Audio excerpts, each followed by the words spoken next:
नमस्ते दोस्तों, this is Arun Chitlangia. आज हम बात करेंगे वॉर, ट्रूस एंड पीस के बारे में। दो कंट्रीज़ होते हैं, जैसे कि मान लीजिए इंडिया और पाकिस्तान है। इनके बीच में तीन पॉसिबल परिस्थितियां हैं। पहली है वॉर, दूसरी है ट्रूस और तीसरी है पीस। वॉर और पीस हम सबको मालूम है। ट्रूस का मीनिंग यदि बहुत क्लियर ना हो तो मैं बता दूं कि ये एक तरह का सीज फायर, एक तरह का टेम्प्ररी शांति है, जिसमें कि दोनों साइड एक अग्रीमेंट करते हैं कि भाई हम कुछ वक्त तक, जब तक हमारे विचारों में मतभेद हैं वो पूरे नहीं हो जाते, हम शांति रखेंगे। तो ये तीन पॉसिबल सिचुएशन है। वॉर, जैसा कि हमको सबको मालूम है कि बहुत एक्सपेंसिव होता है in terms of money, man life losses and everything. Truce war से तो बेटर है, लेकिन फिर भी बहुत सारे चैलेंजेस हैं। अंदर में शांति नहीं है, हर वक्त डर लगा रहता है कि कब अटैक हो जाएगा। So still it is a tensionful situation. Peace is wonderful because उस वक्त हमें मालूम है कि हम भी पीसफुल हैं, हमारा पड़ोसी भी पीसफुल है, और हम अपना जो समय है, एनर्जी है, मनी, हम प्रोडक्टिव वर्क के लिए यूज़ कर सकते हैं। तो ये तो बात हुई देशों की, कंट्रीज़ की। What about us as individuals? Do we also face similar situation in our life with people in our relationship? War, truce and peace. क्या ये स्पाउस के बीच हो सकता है? तो war, I think very common. Whenever a spouse is making an effort to change the habits or thinking or the nature of spending or some of the habits, it's like a war, isn't it?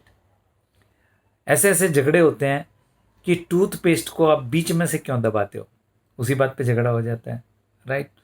तो झगड़ा करने के लिए तो बहुत सारे कारण होते हैं। तो ये जो झगड़े होते हैं किसी वॉर से तो कम नहीं है। ट्रूस, हाँ, ट्रूस होता है जब हम बाहर से बहुत अच्छा दिखते हैं, तो हम फंक्शंस में जाते हैं, शादी में जाते हैं, लोगों से मिलने जाते हैं, गेस्ट हमारे आते हैं, और हम बहुत ऐसा दिखाते हैं कि everything is normal between us. But जैसे ही वो हमारे गेस्ट गए और हमारी तू तू मैं शुरू हो सकती है। और यदि सामने से ओपन नहीं हुई तो भी अंदर में वो वॉर चलता रहता है। हम दोनों एक दूसरे को अप्रूव नहीं करते हैं, और ये सिर्फ स्पाउस में नहीं, ये किसी भी रिलेशनशिप में हो सकता है। बॉस सबॉर्डिनेट के बीच हो सकता है, दोस्तों के बीच हो सकता है, पड़ोसी, किसी भी रिलेशन में हो सकता है।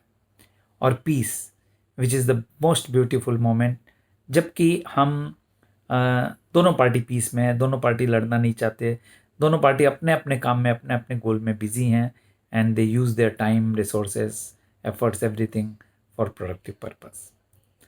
अब सवाल ये है कि बहुत अपेरेंट है, बहुत सिंपल है ये समझना कि हमारे लिए कौन सा अच्छा है। Definitely peace is the best, but the question is ये पीस लेवल पे आया कैसे जाए। तो उसके लिए बहुत एक सिंपल चीज़ है कि एक्सेप्टेंस, हमें स्वीकार करना पड़ेगा। जितना हम किसी को चेंज करने की कोशिश करेंगे उतना हम वॉर स्थिति में हैं। जितना हम दिल से चाहते कि वो चेंज हो जाए, लेकिन हम बाहर से कोई खामोशी बना के रखते हैं, तो पूरा मज़ा नहीं है, पूरी कंफर्ट नहीं है। लेकिन हाँ, ठीक है, कम से कम बहुत ज़्यादा झगड़ा नहीं है।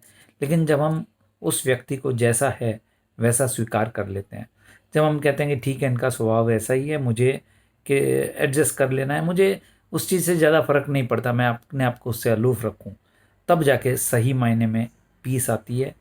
और ये जब पीस आ जाती है तो सबसे पहले तो हमारे आपस में रिलेशन इम्प्रूव हो जाते हैं। उसके बाद हमारे मन की शांति रहती है, हमारी जो एनर्जी, इस केस में पैसा शायद इतना नहीं, लेकिन एनर्जी हमारी बहुत खर्च होती है। हमारी सोच विचार जो उस व्यक्ति को हराने में, नीचा दिखाने में या उनसे जीतने में जाती है, वो हमारी बच जाती है। तो हम अपना समय, एनर्जी प्रोडक्टिव पर्पसेस के लिए यूज़ कर सकते हैं। सो हमको ये करना है कि स्वीकार कर लेना है कि ठीक है, आप अपनी लाइफ जियो, मैं अपनी लाइफ जीऊँगा, और मैं आपको चेंज करने की कोशिश नहीं करूँगा। आप जैसे हो वैसे रहो, मुझे मंजूर नहीं है, मुझे पसंद नहीं है, लेकिन फिर भी मैं आपको चेंज करने की कोशिश नहीं करूँगा।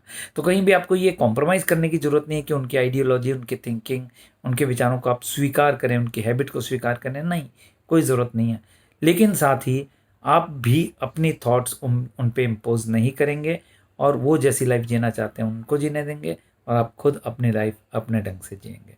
सो दोस्तों, ये एक एक्सपेरिमेंट करके देखिए, इसका क्या रिजल्ट आता है वो मुझे बताइए।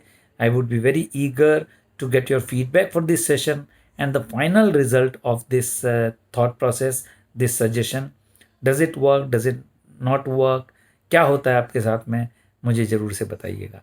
धन्यवाद। और इसी तरह की और विचार लेके मैं फिर से आऊँगा आपके पास में। तब तक के लिए बाय।